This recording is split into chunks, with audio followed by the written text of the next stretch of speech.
What is up, everybody? Eddie Barco here, and welcome to the Nebula Music Podcast. This is a show where I talk to some of today's most inspiring and influential musicians of the music industry with the goal of exploring their mindset and figuring out how it is that they became successful. Today I'm excited because I have somebody that I've been looking forward to speak with for a very long time. Ever since I met her at an exclusive musician showcase in Los Angeles, I have been looking forward to speaking with Miss Ayla Tesler-Mabe. Now, if you haven't heard of her before, I guarantee you that you've seen her videos cycling through the internet on Instagram, Facebook, YouTube. This girl is everywhere, and rightfully so. She's literally one of the most talented and youngest guitarists that I've encountered in a very long time. In only a couple of years, she managed to learn how to play guitar, how to create a career for herself, and even has the time to play lead guitar for the very successful band Calpurnia. I mean, this girl does it all, and she is barely graduating high school. I mean, I was just amazed by how much she gets done, and I was excited to explore how she got started with music, what drives her to continue improving, and to hear about some of the plans that she has for herself and the band in the near future. This is definitely a great conversation, so I don't want to waste any more time. So let's go ahead and dive right into the conversation. No, not at all. I mean, I have a biology test I have to write later, but that can really be any time. Oh, man, who needs biology, man? I mean, come on. Honestly, not me. You don't like science at all? You're not interested? I am interested in science, but it at this point is more of a just trying to get it done kind of thing. Just because I want to graduate high school, and then once I'm out of high school, maybe I can pursue microbiology to my heart's content with no time constraints, no grades involved, just pure passion for science. And that's amazing. What about physics? Because physics was my favorite subject, or at least science subject. I didn't like chemistry. I wasn't a fan of biology, but I really liked physics a lot. Well, you know what? I think, physics and actually space in general absolutely fascinates me. And you know what? In another life, maybe I would want to be an astronaut. Oh, my God. Yeah. Okay. We can talk for hours because I absolutely love space. And that's one of the reasons why I named the show Nebula Music Podcast, because of the space elements that it has. Oh, that's amazing. Yeah. I mean, I love space and I love all that stuff. And I'm glad that you are very open-minded about other subjects. And oh, for sure. Yeah. I mean, Ayla, honestly, thank you so much for joining me on the conversation. And I mean, for those of you guys who are just joining in on the episode, like I told Ayla, I just sort of called in, and immediately, Ayla, you're just so friendly and so down to earth and just ready to talk. Oh, that thank you. Well, I mean, you're welcome. I honestly, I don't think I mean, you shouldn't be surprised with the praise I'm giving you, because you are a phenomenal musician, A, and B, you know, I think sometimes when you're having conversations, and honest ones at that, it's very hard to sort of warm up to it, but you're in like an open book, and I can tell that already, and I love that about you.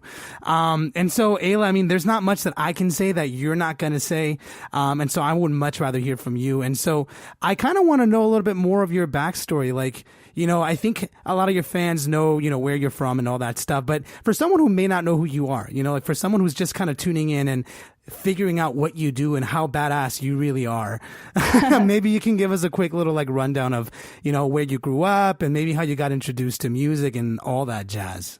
Yeah, all right. So I was born in Calgary, Alberta in Canada, right on the prairies, and I lived there for 3 years, and then my family moved to Vancouver right on the coast, and nice. I have been living here ever since, and I love it here so much. It's the greatest city on earth, pretty much. I'm definitely biased, but I love it here. It's really beautiful. And growing up, I always heard music in the house. Like, my parents are from South America, so I heard a lot of like the Gypsy Kings and Buena Vista Social Club and like all that amazing music. Just like playing all the time, and I would hear it. And my parents, especially my dad, he is a diehard fan of Journey and Foreigner. Oh, yeah. And, yeah. So I grew up listening to tons of that. And then finally I discovered the Beatles when I was, I think, probably 8 years old. I had been playing the game Rock Band with my brother for years, and we used to play it, all the time. It's just the greatest video game of all time. And yes, it was. It really is. I love it. But one day my mom came home from EB Games, which was shocking, and she told my brother and I that she had purchased Beatles Rock Band, which had just come out at the time.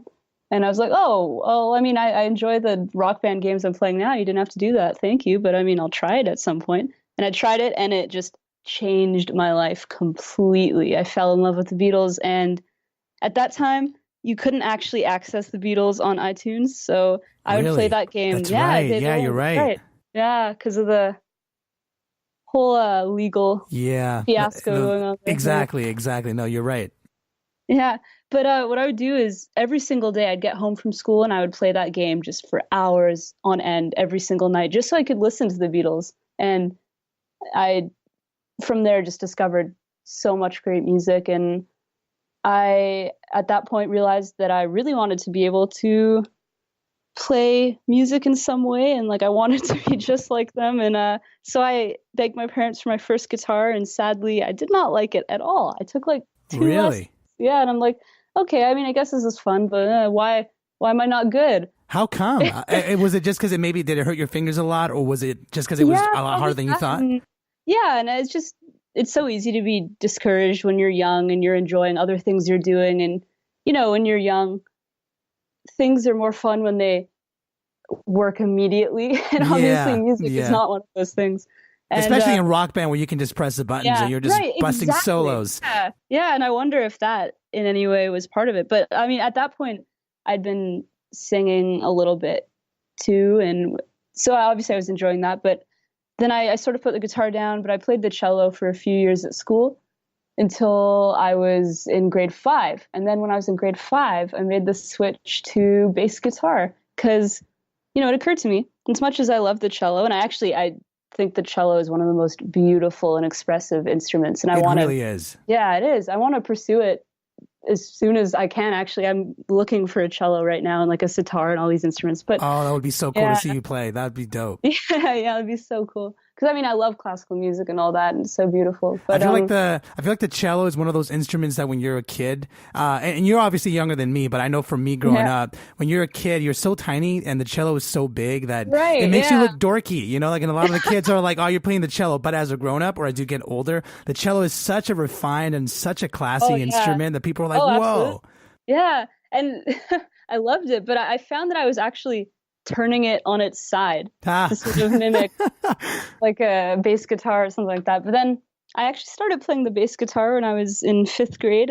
I figured that I had been eyeing it for so long, I might as well actually try it. And I loved it. And I, within a year, was playing as much as I could and playing some gigs around the city. And like at the Vancouver Art Gallery, I played in a Led Zeppelin tribute band. Oh, awesome. That was really fun. And I played with a lot of people playing jazz at my school, and it was great. But I would always be looking over at the guitar player, and I was like, that is something I need to be doing. Just there's some voice in my head that was saying, that is for you. And I'm like, are you sure? And then I was like, yes, do it. And I'm like, okay. So I started playing the guitar again, and it was tricky at the beginning because it was like starting totally new. Like I was a total beginner again. Not that I was super experienced on the bass, but at that point I was playing the bass at a certain level. Yeah. And then I was playing the guitar, and I was like, oh,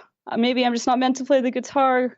Clearly the bass is working out so much better. But I just kept playing it, and slowly things started coming together, and I was improving, and I noticed that I was improving. I was like, oh, you know what? This feels so right, and I love it so much, and I need to keep doing it, and I haven't looked back since then.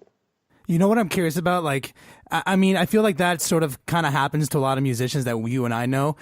And maybe you don't even remember, but what I'm curious about though is how did you sort of like know that you were improving? Because for me, like a little bit of my backstory, when I first started on trumpet, right? And then over the years, I transitioned into drums, and then that was that.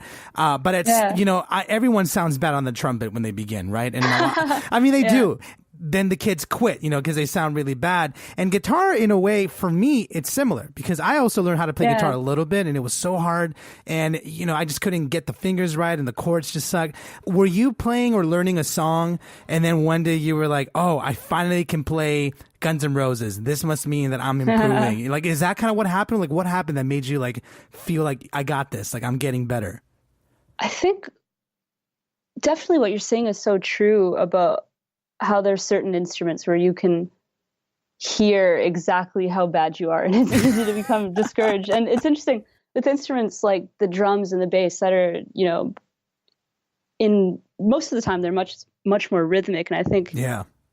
A lot of people are born with that rhythm, and then they can play the rhythm, and then, they're already sounding like they're adults, which is incredible. But then with the guitar, it's one of those instruments where you could be playing the right rhythm, you could be playing the right notes, but you can almost hear the maturity of the person playing, through things like vibrato and the way they approach a note. And not that obviously that's not true for other instruments, but I think especially with the guitar. But what it was is, I think I was probably playing like AC/DC or something. I think when I first started playing, I would just try to learn every single AC/DC solo I possibly could. Oh, nice. I love that. Yeah, I love that. Yeah. And then one day I was playing, it was probably like You Shook Me All Night Long or something like that. And a classic. It's the classic. Yeah, man. it is a classic. I mean, you know what? They have a bad rep sometimes, but I think they're great. Oh, as a rock and roll band, great. Yeah, they are great. If you can hum to the song, no matter where you're at, it's a good song, no matter who you are. You absolutely. know what I mean? Yeah, no, they killed it. Like, they found a way to write like an endless amount of rock and roll hits. But hell yeah. Yeah. Anyways, what happened for me is I was playing the solo, and then I think one of the notes actually sounded the way that I wanted it to sound in my head. Like, I don't know if it was the vibrato that was right or something about it. And I was like, oh, I couldn't do that before, but suddenly now it sounds just better, I guess. Yeah. And I think it was that moment where it's not that I was finally learning how to hit the right notes, but I was learning how to play them in a way that sounded, I guess, right to me. And yeah. Yeah, I mean, honestly, that sounds like the natural progression to most musicians. And that's honestly the hard part. That hard part is like that sort of gray area, especially like for myself. I can speak for drummers that, when I teach or other people talk to me, for drummers, the easy part tends to be learning a beat. Like anyone can, like I can sit you down and I can teach you a beat in like 20 minutes. You know what I mean? Yeah. But there's like these little tiny things you can do on the drums that make it sound so much nuances. better. Exactly. Like little ghost notes and stuff. And I imagine for guitarists is the same exact thing. There's little nuances that, enhance the sound of the instrument that take years to learn. But what I'm impressed about you is, well, actually, I'm curious, like, how old were you? I don't think I actually asked you that. Like, how old were you when you picked up the guitar for the first time? Well, the first time I ever held a guitar in my hands, I was 10, but I was 12, I was 8 when I first held it in my hands. And then when I was 12, that's when I really started playing. Wow. Okay. And so just so that everybody knows, how old are you now? You're 16 or 17, right? 17. Wow. Yeah. Okay. And you sound like you've been playing for 20 years. Every time I watch your videos, every time I listen to your guitar licks on Instagram or on YouTube or wherever you pop up, because you pop up everywhere, it's like I sit there and I know it's you, but if I were to close my eyes for a second and just kind of hear you shred, you have so much expertise in the way that you approach your instrument. It's like, how did you learn that in like 4 years or 5 years for that matter? Like, it's crazy to me to hear you tell your story and how you were like, yeah, I started on Rock Band and then I sort of got interested with AC/DC and stuff. And then boom, you're just like a master.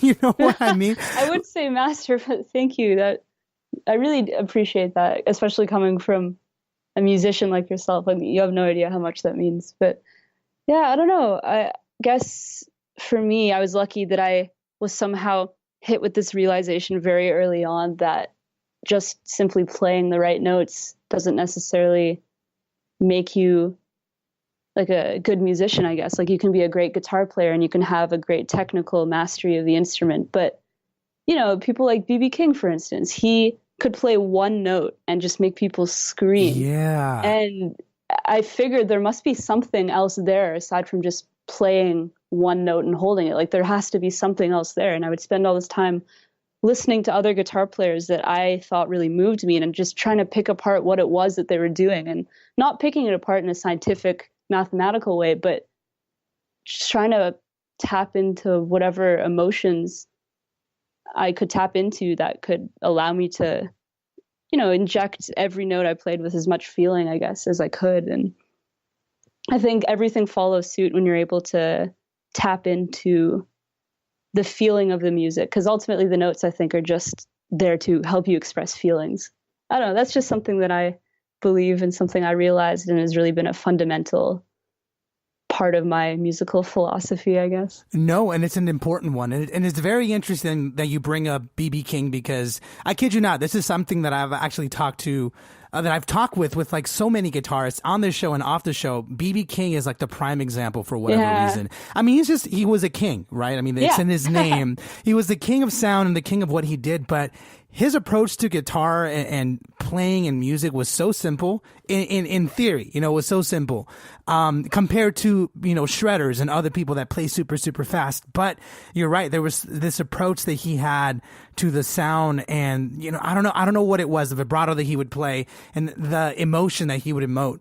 And I guess I'm really impressed. And I know I keep saying this, but because you are relatively young, and a lot of people that are tuning in, you are absolutely killing it. As a guitarist and as a musician, you're everywhere. You're playing for for just amazing people, which we'll get to later. But to me, it's impressive that you would sort of learn that early on, because unfortunately, and I speak for myself as a drummer, it takes years for people like me to sort of learn that, and I'm curious, like for you, was it just the fact that you were listening to music like the Beatles and other bands that sort of helped you learn that the sound was important and the emotion was important? Or did you maybe have other people that sort of helped you find your way? Or was it something that was always just in you? You know what I mean? And I'm not even sure if that question makes sense, but I'm just curious, like how it was that you came to that realization. I know you mentioned that you saw B.B. King, but was it just because you saw him, or did you feel like there was just this thing always inside you that made it important to emote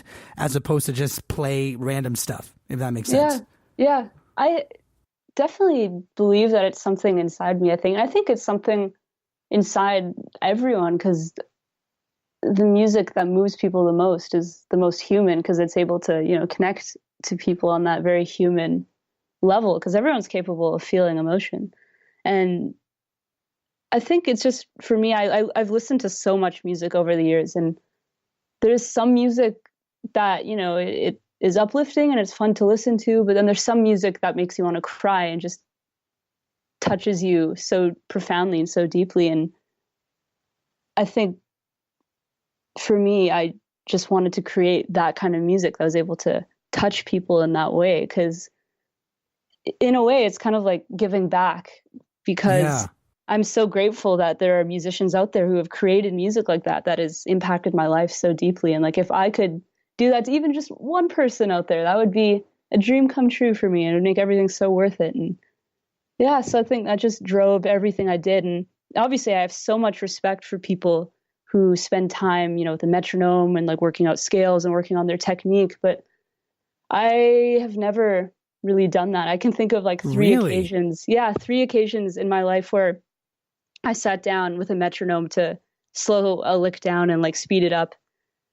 But for me, it's always first been about playing one note. And if that one note can tell an entire story, then I think that's like a very important thing to me. And then just trying to play every single note I can like that. And I think as long as your technique is not hurting you in any way or holding you back in any way, it should hopefully develop naturally over time as you work hard. And dude, that's impressive. I love that. Me as the opposite, as being a drummer, like I need the metronome, especially with everything that I do. But it's cool. It's cool that you sort of kind of took it upon yourself to find what was important to you. Were you ever pressured by yourself or like by your environment? Like, and kind of follow me here with this, because it's interesting, and I'm kind of picking your brain, and you are always free to tell me, hey, Eddie, that's don't press too much, because that's just way too personal. Like I have a tendency of asking way too many questions. But here's what I'm curious about.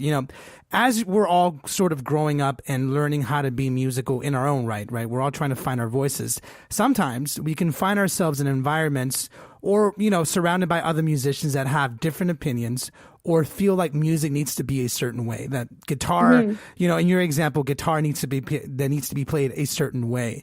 What I'm curious about is, did you ever encounter any like sort of opposition to your approach to guitar? Because you made it very clear that your approach was very much like, I need to make sure that my notes mean something, that they express emotion, which it's so important. And I'm glad that you figured that out. But growing up playing music, it's so easy to kind of get swayed by what others think and what others consider to be the right way to do stuff. Did that ever affect you at all when you were learning how to play guitar? That's a very good question. And maybe it didn't, which would be a good thing. But I'm just curious. Yeah. I think definitely it's mostly probably come from myself, where I've doubted my approach because I've seen what other people are doing, and I'm like, oh, well, if everyone else is doing it a certain way, maybe I'm doing it totally wrong. Because I mean, obviously, musicians are notorious for self-doubt, and it's what are you talking about? We don't doubt ourselves ever. No, everyone thinks they're great, right? Yeah.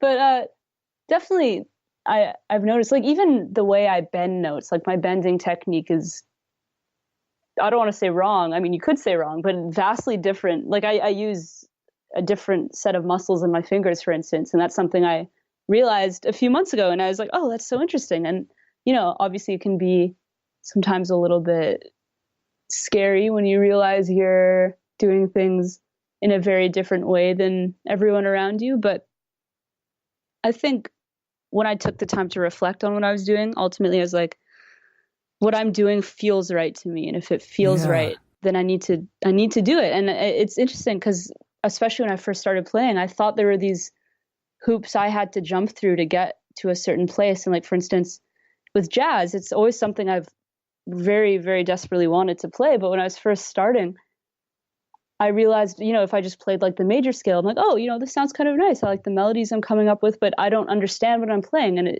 I need to learn all my modes. I need to understand all the theory. I need to know everything that's going on. Otherwise, it doesn't count. But then I realized that if it sounds good, then that's really all that matters. And I'm not saying I sounded good, but I thought that,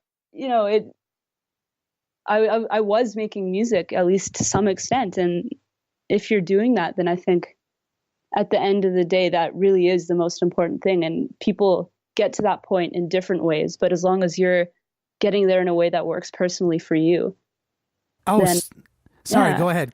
That was perfect. Sorry, I had to chime in there for a second because I felt like what you said was absolutely necessary, and it's one of the things that sort of drives me, and I love having these conversations because I think we're sort of lucky, both you and I, to be alive in this time because with advancements in technology and the way society is, I think there's a lot of DIY approaches to music nowadays, as opposed to like even 10 years ago, social media has kind of allowed us to do our thing whichever way we want. And we're kind of breaking away from how things used to be done. And what you said, it's something that I try and share with everyone that I meet because it's so easy to sit there and judge ourselves, right? And just, look at videos for an hour, look at even how you play and how, everybody else plays and all these amazing just musicians in general and just, come back to ourselves and be like, oh, I don't play like that. Like, how am I ever going to be anything if I don't play like that? But what you said was absolutely important is that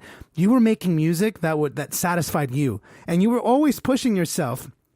But I don't think you ever let the expectations of others or you ever sort of made yourself need to be something, if that makes sense. You just basically took what you needed and you found a way to make the music you wanted and you sort of grew the way you wanted and you never obviously we all doubt ourselves, but you never let that overwhelm you, if that makes sense. Mm-hmm. And I think that's important for every musician, especially a lot of girls out there, which I know we were talking about a little bit earlier. And it's just something I wanted to chime in a little bit because I think you're doing something really well with what you're doing is, we were talking about how guitarists, I don't like saying girl guitarists because I think they're just guitarists in general.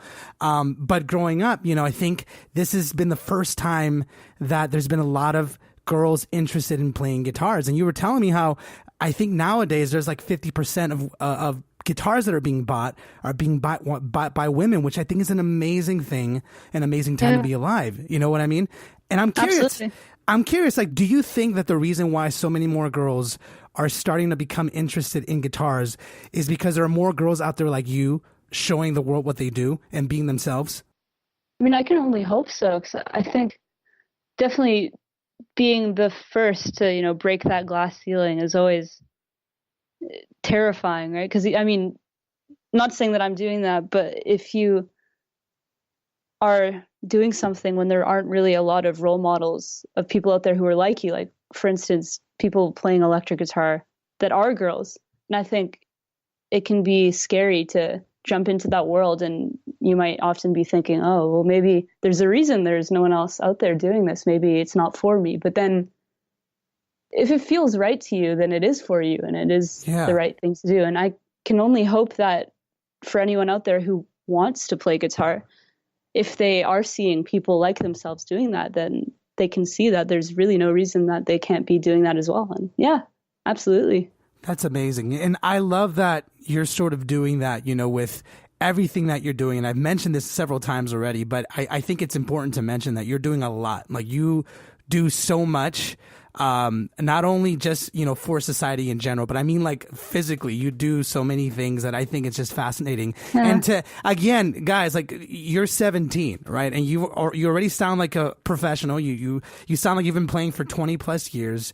You're already touring and playing shows. You have a massive following. Like, what I'm curious about is how you balance your time, man. 'Cause God knows I didn't balance my time very well when I was in high school. You know what I mean? And you're just like, you're owning it like a champ. Like, does it ever get to you, like, with all the things that you do you ever feel like overwhelmed? And I don't mean to pry. I'm just curious, like, does that ever get to you? Yeah, you know what?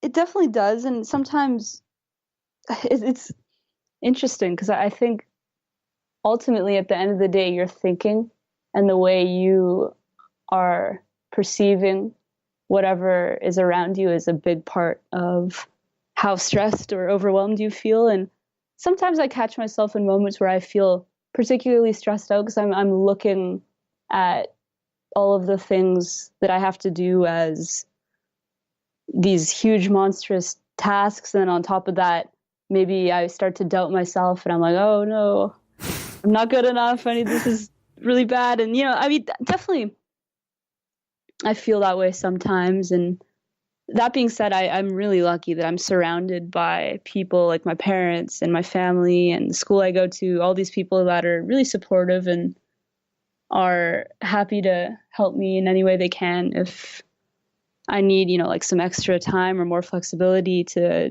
do certain things or whatever. But yeah, I think definitely I need to take more time to do the things that make me happy and not overthink everything I'm doing so much. Because I think at the end of the day, it's my thinking that overwhelms me the most. And I think that might be the case with a lot of people. Like I don't doubt what I'm doing, but I always feel like I need to practice harder and there's always someone better out there. And I see someone who's able to do something I can't. And I'm like, okay, I need to do that too. I need to work harder. And in many ways, I think that's a blessing, because if you ever feel like you're good enough, then, what's the point, right? Because I think there's always more to do. But yeah, definitely. I've just been, it's easier to do a lot of things when you really love what you're doing. So luckily for me, I really love everything I'm doing. And so it makes it a lot more manageable and a lot easier to keep working as hard as I can. And yeah. And I appreciate you saying the things that you're saying because, there will always be people that are better than ourselves. I think that's something that sort of we learn as we get older. We sort of learn that there's always going to be someone that's doing something different.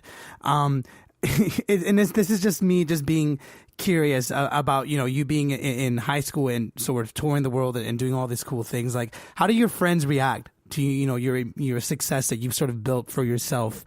Like, I'm curious, do they treat you differently? Do you feel somewhat different when you're at school? Like, is it any different from what it was before?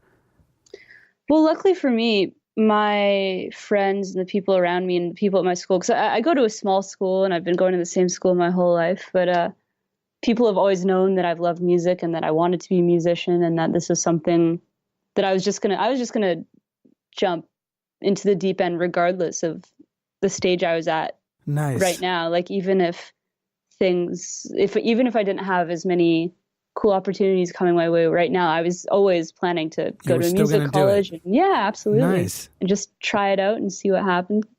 But yeah, I'm really lucky that I go to such a great school and I have such great friends, and that even if I don't see people for a while, because they're the same people I've been friends with for years, once I come back, it's still the same, and everyone's so nice. And yeah, I've had a really great experience with that, and I'm really, really, really lucky about that.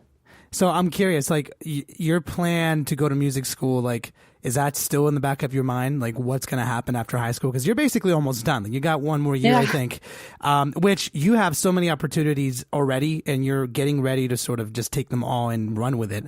And I can feel that excitement already in you, that you're getting ready just to, go for it.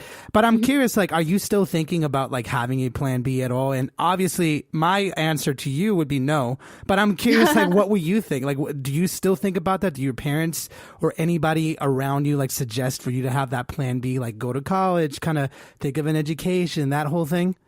Well, things definitely look a little differently than they did a few years ago, but the plan was always to go to music college and at the very least, be a music teacher or just be a local session player. And anything beyond that is just a very, very nice bonus. So I think if I ever, and I hope I do, but if I ever end up going to music college, it'll just be to learn from the best people I possibly can. And, it'd be great to have a degree under my belt, just in case I ever need it for anything in the future.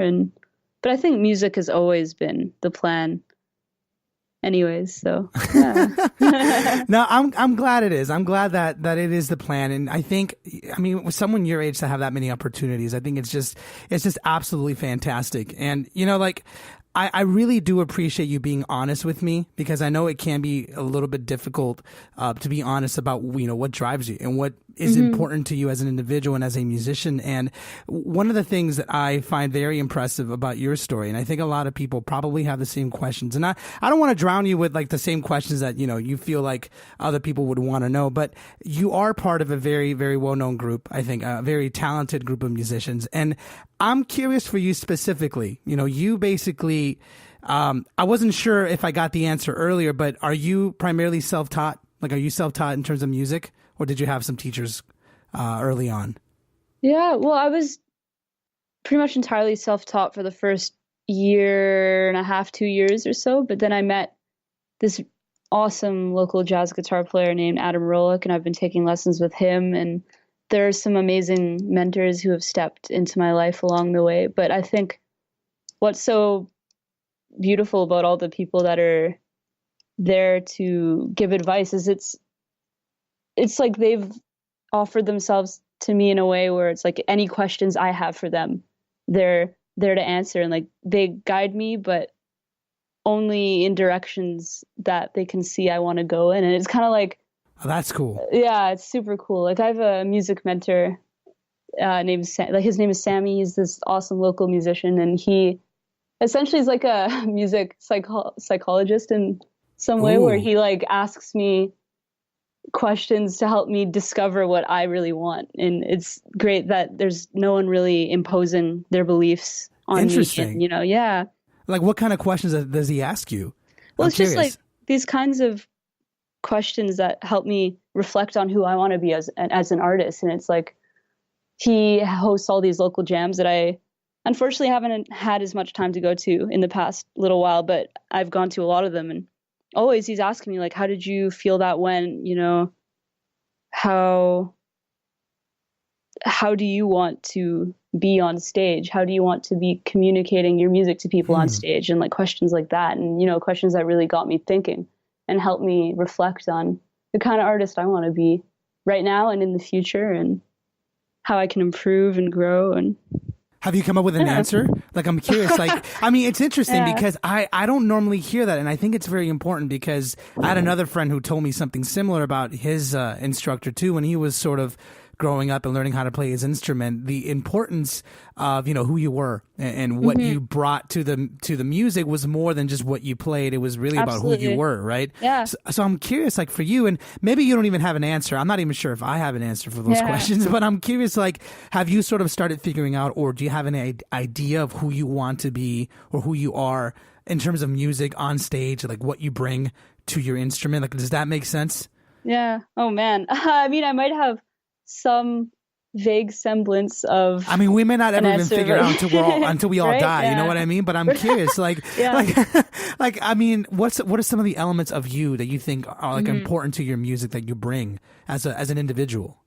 Yeah, I definitely would like to think that the emotion in my music comes through to people. I'd love to think that for me has always been the goal. And it's just helped me reflect on the artists I look up to. And, like people like Jimi Hendrix, for example, every time he stepped on stage, he just left everything there. And everyone in the audience they weren't just wowed or impressed or anything like that, but like they were truly electrified, like the whole experience. And just like the soulfulness of his playing and the truth of the lyrics he was singing, and even that I think came through in the music, even without the lyrics. But yeah, it's just that as an artist, I want to be as true to myself as possible. And I know it's kind of a cliche answer, but I truly think that it's cliche because it's true. Yeah, but I don't think I've ever been on stage and put on an act or pretended to be someone else, or it's just been about discovering who I am as a person and then finding all the ways I can to be that person on stage and in my music and in the songs I write. And that I would like to hope that always through what I'm doing, people can see that the artist, like Ayla, is just me as a person, but with a guitar in my hands or with a microphone in front of me or anything like that. Yeah. I'm curious, Ayla, like, has that ever happened? Not has that ever happened to you, but you're right. Like artists like Jimi Hendrix, they always brought everything that they had. Like if you watch him perform, I feel like if I was there live, I would feel like all this energy and electricity hitting me in the face. I'm curious for you, like, in your feedback on this, like, do you feel like that's sort of what you do on stage? Do you feel like it's an easy thing to kind of come out and give everything? And obviously giving everything, quote unquote, means different things for different people. I think we all have a different level of that. But for you, obviously you're saying how when you perform, you're honest. And I think that's important. You don't hide who you are. You don't necessarily put on an act to pretend to be something you're not to be. But what I'm curious is, like, with every performance you do, especially with some of the shows that you're doing, do you feel like it's more, is it an easy thing or a hard thing to kind of come on stage and give it your all or put everything on the table? Because I imagine it's sort of, what's the word? It's sort of vulnerable. There you go. Oh, like absolutely. That's the word I was just thinking as well. Yeah. Yeah. So like, I'm curious, like, is that like natural for you, or do you have to like think about it? I think I have to think about it less because I've put so much thought into it over the years, and that it's something I'm always thinking about to the point where it's like second nature almost, maybe. And yeah, and I think for me, being honest isn't necessarily something I have to think about just because it feels so right to me. Yeah. But it's not necessarily that it's not something I think about, or it's not something I strive to be, and it's just like this effortless thing. But because it's something that's so ingrained in all of my goals and all of my aspirations and all that I want to be, I don't have to think about it in my day-to-day life because it's this ever-present thing that's there, I guess, if that makes sense. Yeah. Well, and I can totally get that from the way, we're speaking, we're having this conversation, is that you're a very honest person. And it's not that you don't hold anything back, because I just feel like you don't have anything to hold back in terms of who you are. I mean, and that's not a bad thing. That's being honest is so important. And I can't stress that enough, because it's so easy, like we were talking earlier, to sort of, kind of put an expectation of who you're supposed to be. We can sit there for hours and days and watch all the people on Instagram and YouTube and even just on TV and, sort of fabricate this sort of fictional version of who we're supposed to be, as opposed to really just figuring out who we are. You know what I mean? And that's super philosophical. You know what I mean? Like so philosophical, but I think you're doing it so well. And thank you. Well, I mean, you're welcome. And I don't say anything I don't mean. That's something I always like to stress in the show. And I only bring on people that I'm truly impressed by. And that's what, it's kind of curious to me how you approach your music career. And that's sort of what I'm curious about, how you're handling your success right now. Because right now, you've played some pretty dope shows. You've already played some pretty massive festivals. You were on some of my favorite late night shows. I'm curious, like, in terms of like leading the last question into this one, like, how difficult is it to sort of be honest and sort of be yourself on stage when you're being televised, like, say, on Jimmy Kimmel or, you know, on like Jimmy Fallon? Because I feel like that's a milestone that a lot of people have. But, you know, it's very different once you get there. Once you actually play in front of 20,000 people, it's a whole new different vibe. So I'm curious for you, like, was it difficult sort of being on stage? Like, was it difficult for you to adapt to that, or did it come naturally?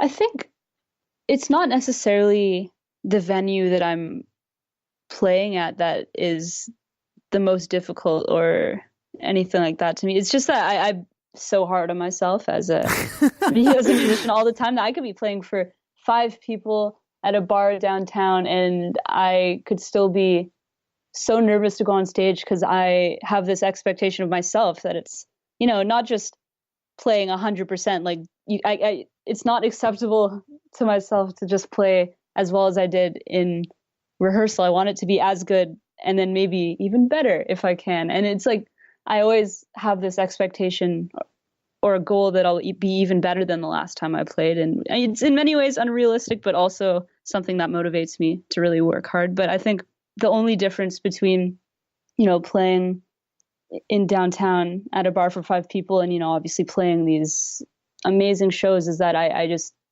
feel so grateful that I've been able to have the opportunity to be as hard on myself just for different people. Oh man. Oh, you're just always so hard on yourself. Stop that. You're just so good. You're really good at what you do. But I guess, you know, as a musician, I completely understand it. I mean, I'm hard on myself with everything that I do to a certain degree. You know, it helps me improve. Obviously, you know, within reason. If it's like a crippling sort of thing, obviously you probably want to get your thoughts in check and try to bring yourself back to reality and ground yourself in what you love and all that. But yeah, definitely, I can't stress enough how grateful I am that I've had these opportunities because I know how many hardworking musicians there are out there. And yeah, it's been very cool to have these opportunities. And, you know, it makes me think that maybe in the future I'll be able to keep pursuing this in a way beyond what I originally thought, just, you know, thinking I might be able to be a local session player or something like that. But yeah, I'm just enjoying it right now because, you know, the music industry is so unpredictable, especially right now. Yeah. So just take it as it comes. I'm just going to try to make the best of every opportunity and see how much I can learn from every opportunity. And like, if I ever somehow end up on another late night television show, there's so much I learned from the last one that I could apply to that. Yeah. Like, what'd you learn? What did you learn? I'm curious. Well, it was such a new experience because we originally thought that we'd be able to have multiple takes and they'd choose the best take and then there's no pressure. But then we got there and we did like a sound check. Take. Yeah, they used the first take. And what happens, we did a sound check. We did it a couple times. We played the songs a few times and then we waited there for hours. Like, we just sat there in the dressing room for like, I don't even know how many hours. And finally, you're on. Go. Yeah. It's like we were on stage. We played the first song. They're like, all right, next song. I'm like, wait, what? You were not going to do it again? And then we played the second song and we finished it. And they're like, yep, okay, we're done. And I was like, oh God, that's not what I was expecting at all. What show was that? Was that Jimmy Kimmel? Was that the first one? Yeah, that was the one. Wow. Yeah, no, it's funny because, you know, when you first play, something similar happened to me, not on TV, but, you know, when it came to playing a festival, you know, I think when you grow up, you kind of have this notion that you have time for everything, which in some cases you do. But when it comes to playing live or playing, you know, in the entertainment industry, everything's so on the fly, you know, it's just go, go, go, go, go, that things can change so last minute. And for us, you know, the very first major festival that I played, we showed up. we didn't even have time for a sound check. We just showed up, set up. There was like the mics. We went off, and then they called us back on, and it was like the performance. We were like, "What? What the heck?" Oh, like, man. okay, so we got to go. And in my head, I was thinking, "All right, don't worry. I'll practice this one riff over, sound check." But it's crazy how it just kind of makes you get up on your feet. But like, I'm curious, like, did you handle that well? Did you feel like you guys kind of made it through pretty okay? Yeah, I think given how new the whole thing was, and I know the other guys were as weirded out by the whole thing as I was. I mean, in terms of, it's just so different playing when you know that there are cameras on you, and that, there might only be 20 people in the room actually watching you in that moment, but then all of a sudden it's going to be broadcasted to so many more people. And it's just so different than anything else that I have ever done in my life. I can imagine. I can imagine. It's so different, and it's the pressure's on, but I feel like you guys handle it really well. And what I'm curious about is like you as a guitarist, since you've sort of developed your sound and you are confident in what you do, like how do you enjoy playing in a band? Like how is that different from being, the solo guitarist that you sort of set yourself up to be prior to this, and then now you're playing for a really killer band? Like I'm curious, like how do you like, and how do you feel like it's fitting in with who you are? Well, I love the fact that now I have somewhere where I can actually bring, whatever artistry I've developed or whatever musicality I've developed, I can actually bring that to a project. And it's so exciting to be able to play with a lot of different musicians, because then you can find this way to balance who you are with, what the group is. And, obviously you never want to lose your individuality in the group, right. But then finding a way to add to the group and, seeing the sound of the group and being able to also fit that in a way too, or find where your place is in that group. It's so cool. It is really cool. Was it relatively quickly, or did you find your, like what you were saying a little bit earlier, finding your place in the group is essential for any band. I think it's very easy to sort of sit at home. Not easy. I don't want to say easy, but it's a different mindset when you're at home practicing or making your own music. Well, you just have to worry about yourself. Exactly. And in a way that is easier too. Yeah, I mean, it's different. It's different. But when you're in a band, you're part of a unit, right? And so, like for you, I'm not sure if you were part of another band beforehand. I know you said you played for other cover bands and stuff, but this is like, from what I know, this is like your first major band, right? That you're part of? Yeah, first band where we've been writing original music and performing our own original music for people and all of that. Yeah. Yeah. It's very interesting because these three guys in the band are pretty much some of the first people I've ever played with. And it's been so cool because I played with Jack, the bass player, with another friend at school for years. And then Malcolm and Finn I'd been jamming with separately too. And then all of a sudden, all these worlds collided and now everyone's in the same group. And definitely didn't know what to expect when it first started. But I think the chemistry definitely was there immediately. And even though, we didn't sound the greatest in the beginning, from like the first time we played together, we're like, oh, this works really surprisingly well, because it seems like the chemistry is there and that we have all of the pillars that we need in this group, and that everyone is contributing something really special in their own way. Yeah. And I'm curious, do they sort of let you shine in your specific moments? Because like I said, and I've said this many times, but you can shred, right? You definitely have a lot of nice hitting licks, under your belt. Oh, thank you. And so I'm curious, like, in this band, being part of a unit is so important, and as a guitarist, I mean, I'm not a guitarist, but I imagine that sometimes you might be itching to sort of shine and do what you do best. Like, I'm curious, like, your role in the band, are you more of like the rhythm guitar player? Do you get your time to sort of like shine? Do you help with the songwriting? Like, sort of give me like an insight a little bit of like how you fit in with the band, if that's okay for me to do. Absolutely, yeah.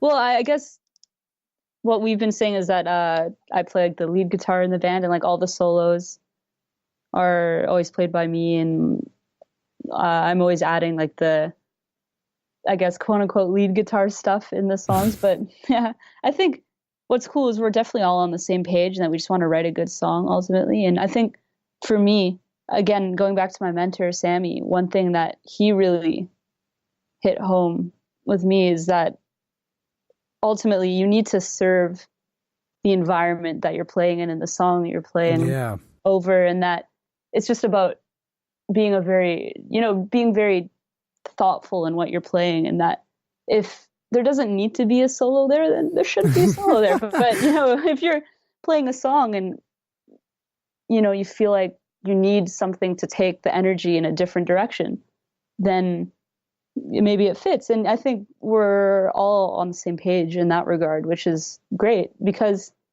I would never feel comfortable playing a solo just for the sake of showing off or impressing people. And it's never been about that for me, and it wouldn't feel right. And it definitely, especially, feels very wrong when you're in a group environment to be doing that, because it's hard if you have everyone's egos like trampling over each other, and it makes it a lot harder to collaborate. But yeah, it's been really nice that we're on the same page in that way. That's really cool to hear that you guys are, smart enough to let the ego go, because that takes years to learn. You know what I mean? Like me as a drummer, I had to learn it the hard way. And I always put myself in that category or that example because I had to learn from my mistakes. And it seems like you guys just learned it so quickly. And I'm so impressed. And I'm really excited for you guys, because you guys you're welcome. But it's like it's to me it's funny because it's not a surprise to me. The hard work that you put, the talent that you have, all the great music that you guys are making. It's expected because you guys are doing the right things and you guys have the right mindset, especially you. And I'm really just excited for you. So like I'm curious, like what's next for you and the band? Like you individually, like do you have any other projects that you're sort of working on by yourself that you want to do? And then with the band, like if you have any sort of insight, or can I ask for any sort of insights of what you guys are planning on doing in the near future? Well, we're just going to keep performing as much as we can. We have some really cool performance stuff in the works, which is awesome. We're excited to, pan out all the details and then let people know. But we've just been writing as much as we can, because obviously we want to get to the studio again and create more music that people can listen to. And we started performing a few of the new songs at live shows, which is so exciting. And and I have a trio that I play in, which is more on the soul funk jazzy side of things, like a little Stevie Wonder-ish and Hiatus Coyote and all that, which is music that I really, really love too. And we also are going to be in the studio soon, hopefully, to record some music we've been writing and just performing locally too. But yeah, it's just a lot of cool stuff in the works, and it's really exciting because even just myself as an artist, but then also the groups that I'm part of are all in their very early stages. And I think that you sort of see the direction you want to go in, but then it's too early on for you to conclusively know where you're going, which is really, really exciting. It is. And you kind of just let the universe sort of just guide you, let the music sort of guide itself and figure out what the band and what you as an artist want to become, which I think is incredibly important. And like we touched up a little bit earlier just on the concept of sort of being yourself, being honest with who you are. And I think your band does a really good job of, being honest as to who you guys are, and the music just sounds fantastic, like absolutely fantastic. And I love it. Like, I'm curious for the next round, the next album or EP that you guys are going to release, is your sound changing at all? Like, are you contributing any sort of different new styles, or is it just going to evolve from where it is right now? It's hard to say, because even the first EP was just whatever happened. That was like the philosophy we had when we were working on it. And I think we're just going to keep doing that. And I know we've definitely all grown a lot as musicians and as people and as artists. So I would imagine, just as a natural cause and effect sort of thing, that'll most likely, obviously, happen naturally. And we'll just see what happens. I think we're definitely going to keep doing what we did last time, as in, just not have anything specific in mind necessarily, but just do it. Exactly. And see what happens. Yeah. I love it, Ayla. Man, you guys are so awesome. You specifically blow me away, and I can't say that enough because I think you have a very mature approach to music for being very young, and I'm very excited for you because that hurdle right there, the mentality of it all, and I can't stress this enough. You know, people can argue with me, but I think it's very important. Like the approach to music, your mindset, you know, what you doubt, all of that bundled together is really the biggest hurdle for every musician to sort of get through. And that's something that experience and time teaches you. But it seems to me like you have sort of learned a lot of it already. And you're like basically half my age in a way.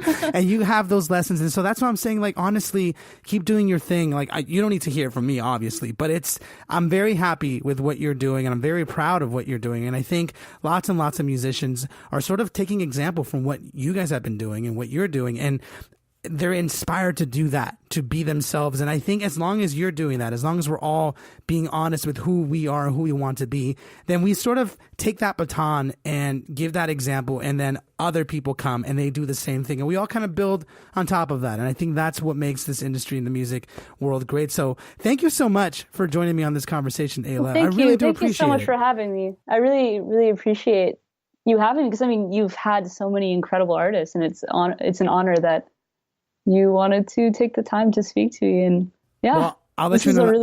I was going to say, I'll let you in on a little secret. You're an incredible artist, which is why you're on the show. Because like I always say, I only have people that are really, really dope on the show. Not trying to shy away from everyone else. It's more of like, I'm trying to shine the people that are really shaking things up in the industry, you know, and I think you're doing just that. And I want to do my part in helping inspire everybody. If we can help inspire someone with this conversation to pick up the guitar and start doing their thing, then I did my job. You know what I mean? And that's the point ever. I really would love that. Yeah, I hope so.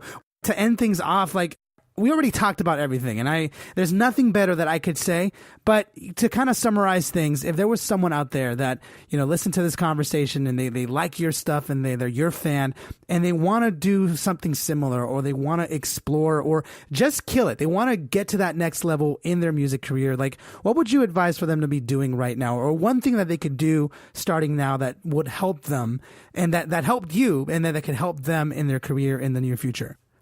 I think it's just, if it feels right, you have to do it. If it's something that you're passionate about and you know deep down in your soul it's something you're meant to be doing, I don't think anyone should be able to stand in the way of that. And I think if you really want something, just get so good at it that no one can really question your love for it because it's evident in the amount of work you put in. And just, yeah. I love it. Oh my gosh. Ayla Tesler-Mabe. Is that how you pronounce your name? Ayla Tesler-Mabe. Mabe. I almost had it. That's all right. It's a hard name to pronounce. You know, sometimes I get it wrong. You know what? Honestly, in my head, sometimes I say it wrong too. I wouldn't doubt it. I mean, it's a great name. I should have asked in the beginning, but thank you so much. Don't worry about it. No, thank you. I hope you enjoyed my conversation with Ayla. I know that I definitely did. And as I say at the end of almost every episode, I'm always learning. My goal is always to improve and be the best musician I can be. And that is something that I see in Ayla. If there's anything to take away from this episode, I definitely want you guys to be inspired to continue pursuing what it is that you guys want to do. It doesn't even have to be music. It can be art. It can be writing. It could be anything. But the idea being that Ayla has found a way to be successful and has found a way to improve her skills and be unique at what she does. And that is the one thing I want to make sure I inspire everybody to do, is to find your own way. Take lessons from Ayla, what she's doing. Take lessons from how she reacts and how she behaves towards challenges and apply them to your life and find your own unique way. Because I'm a firm believer that if you search inside yourself and you allow yourself to find a unique way, you will definitely find success that's unique to you and that makes you happy. If you enjoyed this interview, definitely consider subscribing to the podcast. I bring on the best, most influential musicians that are just killing it in the music industry because I love to learn from them. And I think you guys like to learn from them too. It helps to have a point of reference to understand how it is that people find their own unique paths and apply their lessons to our lives. And at the end of the day, if I can inspire you to get up, make some music, and go after your passion, then I know I did my job. So definitely consider sticking around because I have tons of great content coming your way. And I guarantee you, if you believe in yourself and allow yourself to find your own unique path, you will definitely find success.